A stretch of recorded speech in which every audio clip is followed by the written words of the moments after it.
The evening sky was a canvas of muted purples and pinks, with the last slivers of daylight slipping away like memories you try to hold on to but eventually lose.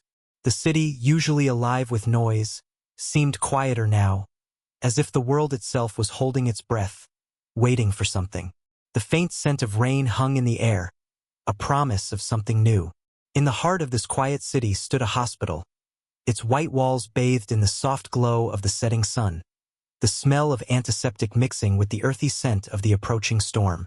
I had always found the hospital to be a place of transition. People came here to begin their journeys, to fight, to heal, or sometimes to say goodbye.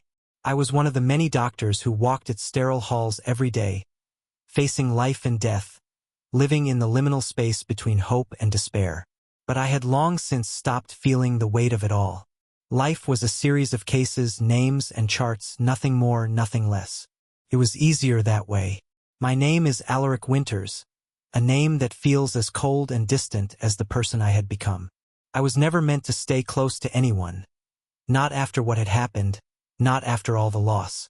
I learned to keep my heart buried, my emotions sealed tight behind a facade of professionalism. But then she walked in. Her name was Elowen Thorne, a name as rare and mysterious as her presence. Elowen meant elm tree in an old language, and she had the strength and grace of one, even in her frail condition. The moment I laid eyes on her, everything changed. Elowen entered the hospital room like a soft wind, ethereal and fragile, yet undeniably compelling. Her delicate features were framed by her dark, cascading hair, and her eyes, deep amber pools, held stories untold, too many to recount in a single gaze. Even though she was so pale, so still, there was a fire in her, something that drew me in without my permission. "Dr. Winters," she said softly, her voice like the whisper of a long-lost melody. "I'm Elowen. It's a pleasure to meet you." I felt something stir inside me at her words, at the way she spoke, as though her presence alone could heal the room, could make everything feel less empty. "Elowen," I replied, my voice steady, professional. Everything I knew I should be, but I couldn't deny the strange flutter in my chest. "How are you feeling today?" Her smile was gentle, almost wistful. "Alive, but only just," she said, and despite the words, there was an odd calmness to her. "Still fighting." I studied her for a moment, trying to suppress the flicker of curiosity in my chest. Elowen Thorne. Her name echoed in my mind like a secret. She was here not by choice but by fate, caught in the grasp of something too big to fight. Her diagnosis was terminal. A rare, aggressive cancer had spread throughout her body. We could only make her comfortable, delay the inevitable. But even in that moment, as I saw the truth of her condition, there was something in her eyes that made it impossible to treat her like any other patient. She wasn't just someone waiting to die. She was someone who had chosen to live, even if only for a little while longer. "Dr. Winters," she said again, her voice breaking through my thoughts. "I know the diagnosis. I know what you're thinking, but I'm not done living. Not yet." There was no anger in her words, no plea for sympathy. She spoke as if she understood the world in a way I could never fathom, a way I could never be part of. Her acceptance, her quiet strength, both humbled and unsettled me. I cleared my throat, trying to keep my composure. "We'll do everything we can to make sure you're as comfortable as possible," I said, my words falling out of my mouth like a script I'd repeated too many times. But her eyes never left mine. "I don't need comfort," she said softly. "I need something else. I need to know that there's still something worth fighting for." I didn't answer immediately. I didn't know how to. I couldn't even explain why her words felt like they'd broken through all the walls I had so carefully constructed. I could tell her that she still had time. Time to fight, time to hope, but it would be a lie. "Sometimes, even the smallest things are worth fighting for," I finally said, though I wasn't sure who I was saying it for, her or myself. The days blurred into each other. I watched Elowen as she continued her treatments, her body growing weaker, but her spirit, remarkably, seemed to defy the gravity of her condition. She was still fighting, still holding on to a fire that I couldn't quite understand. Each time I entered her room, I found myself lingering longer than I should. At first, I blamed it on professional curiosity. But the truth was, there was something about her that kept me from walking away. It wasn't just her beauty, though she was breathtaking, even in her fragile state, but it was the way she saw the world. The way she spoke, as if every moment was precious, every word laden with meaning. I couldn't help but wonder, as I checked her vitals one morning, why she hadn't given in to the despair I saw in so many others. She was dying, and yet she lived with a quiet grace. It was almost as though she was waiting for something, waiting for a moment of clarity that could only come when life was at its end. "Dr. Winters," she said softly as I was adjusting the four-drip, her voice always gentle but full of that underlying strength. "Do you ever wonder if there's more to life than just surviving?" I froze, caught off guard by the question. It wasn't one I was used to hearing in a hospital setting, especially not from a patient in her condition. But somehow it didn't feel like a question of despair. Felt like a challenge. "More than surviving?" I repeated, the words tasting foreign in my mouth. "Well, some of us are just trying to get through the day, one foot in front of the other." Elowen's eyes held mine, and for a brief moment, I could almost feel her searching for something in me, a deeper truth that I had long since buried. She didn't look away. "And what happens when that's no longer enough? When simply surviving isn't enough to make you feel alive?" I didn't have an answer for her. I didn't even know if I could offer one. I had spent so many years buried in my work, running from my own demons, that I had forgotten what it was like to actually live, to feel the world around me instead of merely existing in it. But there was something about Elowen that made me want to open up, to share more of myself than I had ever allowed anyone to see. Terrified me. "I'm not sure," I admitted, my voice quieter now. "I've spent a long time just keeping my head down, staying in my lane." Her smile was faint, but there was something knowing about it, as if she could see through my walls in a way I didn't even know how to. "Maybe that's the problem. Maybe we need to stop being afraid to feel again." Her words hung in the air between us, resonating in the silence that followed. For a moment, I felt vulnerable, exposed in a way I hadn't in years. It was as if she had peered into the deepest parts of me, the parts one had carefully locked away. But I wasn't ready. Not yet. The moment was broken when a nurse entered the room, her bright smile an abrupt contrast to the heaviness in the air. "Time for your meds, Miss Thorne," she said, cheerfully, without noticing the tension that lingered. As the nurse began adjusting Elowen's medications, I took a step back, feeling the familiar distance return. The distance I had created between myself and the world, between me and her. But as I turned to leave, Elowen's voice called out softly, stopping me in my tracks. "Dr. Winters?" I paused, turning to look at her. "Thank you," she said, her voice barely above a whisper, "for listening." The sincerity in her words caught me off guard. I couldn't remember the last time anyone had thanked me for simply listening. It was as if, in that brief moment, she had seen something in me that I had long forgotten. I nodded, the lump in my throat growing as I fought to keep my composure. "You're welcome, Elowen. I'll see you tomorrow." But even as I left the room, the thought of her words, "Maybe we need to stop being afraid to feel again," echoed in my mind, growing louder with every step. What had I become? A doctor who only existed to numb the pain of others, to run from the emotions he had long since buried? Was that really all there was to my life? As I walked down the long, sterile hallway, I realized I was no longer certain of my own answers. There was something in Elowen's quiet strength, in her ability to embrace the reality of her situation without fear, that was forcing me to confront my own darkness. And it terrified me, but it also made me want to know her better, to understand why she refused to give up, why she lived each day with such purpose, even when every part of her body was telling her to rest. The following days were filled with more of these quiet exchanges. Elowen's strength never waned, even as her body grew weaker. Each day I found myself wanting to spend more time with her, not just as a doctor, but as a person, someone who could finally understand what it meant to feel, to truly live. One afternoon, As the sky outside darkened and the rain began to fall, I walked into her room to find her gazing out the window, her face bathed in the soft light of the fading day. She looked so peaceful, so lost in thought, that for a moment, I hesitated to speak. But she turned to me as if she had known I was standing there all along. "I don't want to die without knowing that I've lived fully," she said, her voice steady despite the weight of her words. "I want to know what it feels like to love, to be loved, to feel the world in all its messy, beautiful glory." I swallowed hard. This was not the conversation I was prepared for. But somewhere deep inside, I knew it was the one we needed to have. "Elowen," I began, but the words stuck in my throat. I wanted to tell her that she didn't need to worry, that she was still young, that there was so much more for her.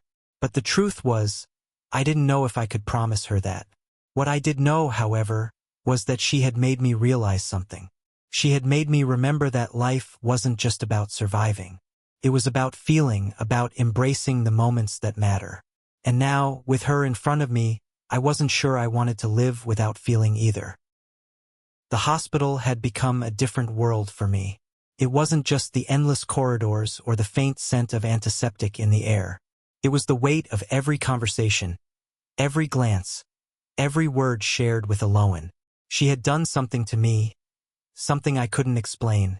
Her presence was like a thread, pulling me in, slowly unwinding the knot of distance I had spent so many years weaving around myself. Days passed in a blur of medical charts, patient rounds, and the sterile hum of hospital machines, but I found myself always thinking about her. In the quiet moments, when I was alone, my thoughts wandered back to her questions, her quiet defiance, her courage in the face of something she could never change. It was as if she had the ability to see through all the walls I had built up, seeing the parts of me I had long buried. One evening, just as the sun dipped below the horizon and the sky turned a deep shade of indigo, I found myself sitting beside her. Elowen had requested to move to a more comfortable chair near the window, and I couldn't resist the chance to spend time with her outside of the sterile hospital setting. The soft hum of the machines in the background was almost comforting in its familiarity, but it was her presence that made everything feel different. "Dr. Winters," she said, breaking the silence as she stared out the window, watching the city lights blink on one by one. "Do you ever think about what you'll leave behind when you're gone?" Her question, so simple yet so heavy, took me off guard. It wasn't something I liked to think about, especially not at a time like this. But I could see in her eyes that she wasn't asking about the abstract concept of death. She was asking about meaning, about the things we create and leave behind in the lives of others. "I never really thought much about it," I replied honestly, not looking at her, but at the glass of the window that reflected her fragile form. "I've been too busy just getting through life, you know?" She nodded slowly, as if she understood. "It's funny, isn't it?" she mused, her voice soft, almost a whisper. "How we spend our lives running from the things we're afraid to face, only to realize that in the end, all we want is to be seen, to matter." The way she said it made something in my chest tighten. She was so aware of everything, her life, her death, and everything in between. And yet, she still chose to love, to feel, to live with purpose. I had never known someone like her. "Elowen." My voice was strained, as if something was building up inside me, something I wasn't ready to acknowledge. "You're right.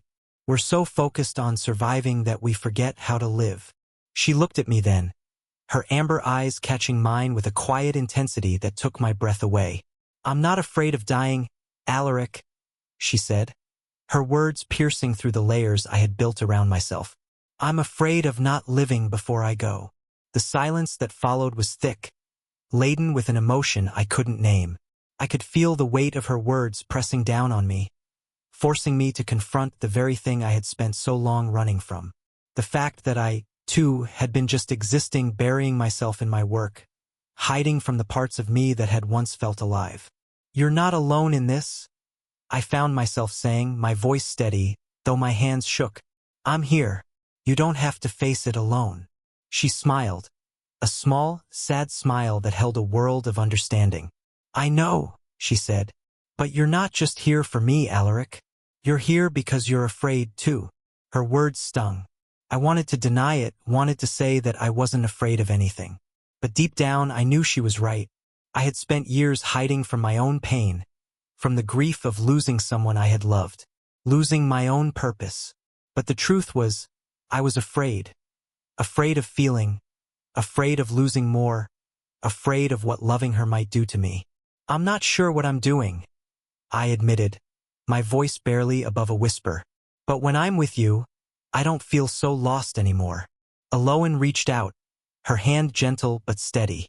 Maybe that's all we need, she said softly, her thumb brushing over the back of my hand. Maybe we just need to stop pretending and start living. I didn't pull away, couldn't. The simple touch of her hand was enough to make everything else fade away. The world outside, the hospital, the looming presence of her illness. None of it mattered in that moment. All that mattered was her and the quiet connection we shared. But as the days went on, I began to realize how much I had already given her a piece of my heart. I wasn't just her doctor anymore. I was something more, a witness to her life, her struggle, and her undying will to embrace each moment. I wanted to protect her. I wanted to save her from the inevitable, to somehow rewrite the cruel fate that had brought her here. But no matter how much I wanted it, no matter how hard I tried, there were things beyond my control, and that terrified me. The days began to blur once more, but this time, it wasn't because of my work. It was because of her. Elowen had become the center of my thoughts, the quiet echo in every room I entered, the breath in every word I spoke.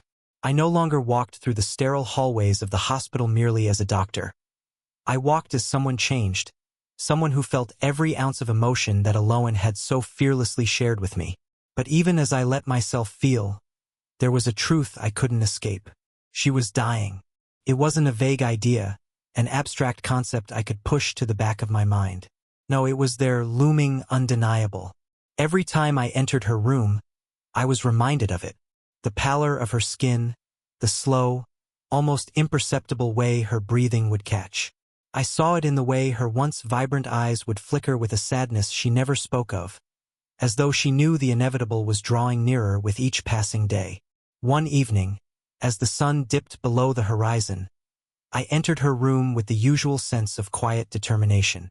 But something was different.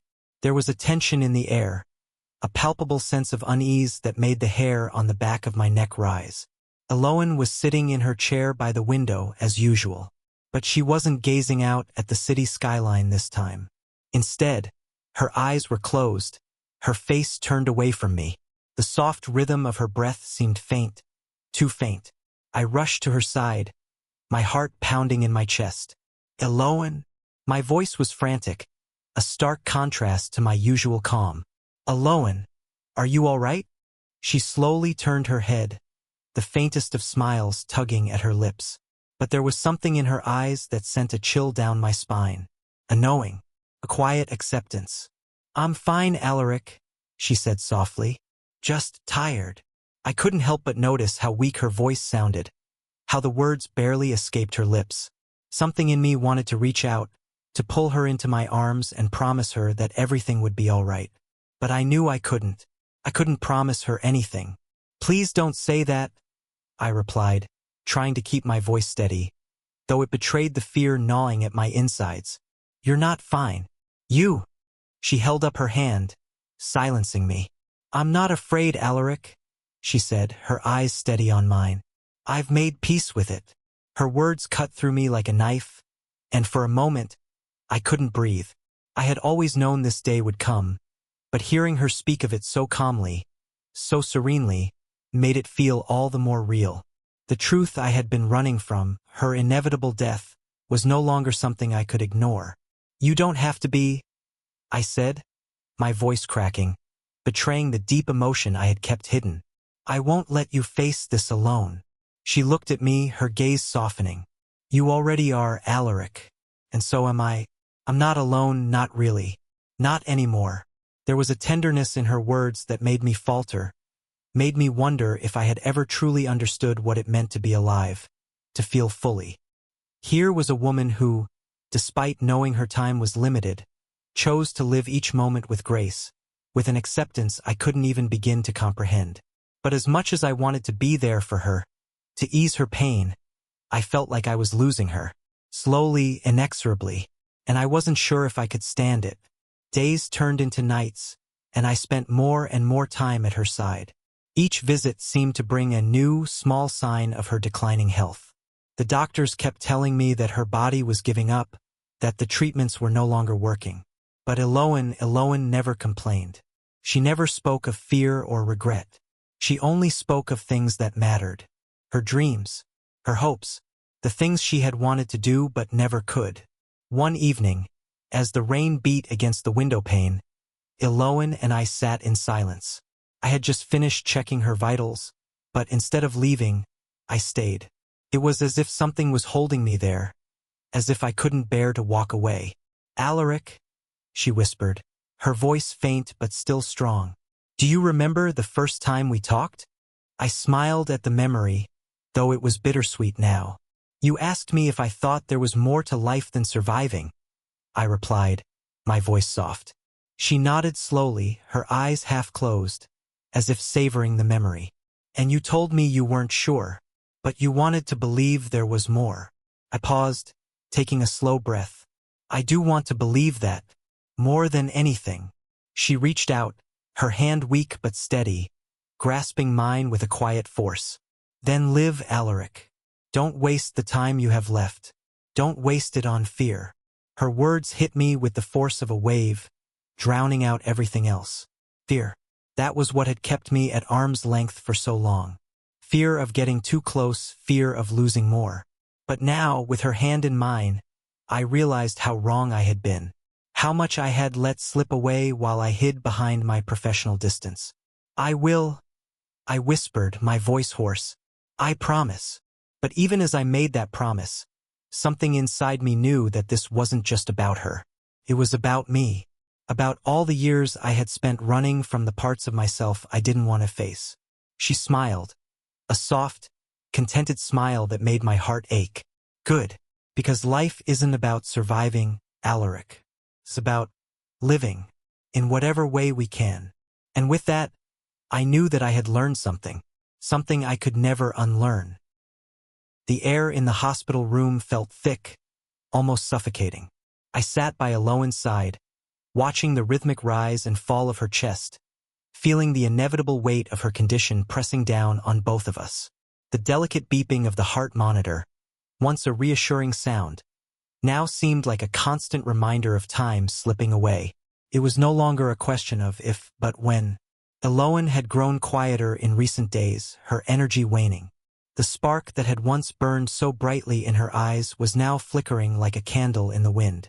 She hadn't asked to be left alone, but something told me she no longer wanted to fight, and so I stayed silent, watching, waiting.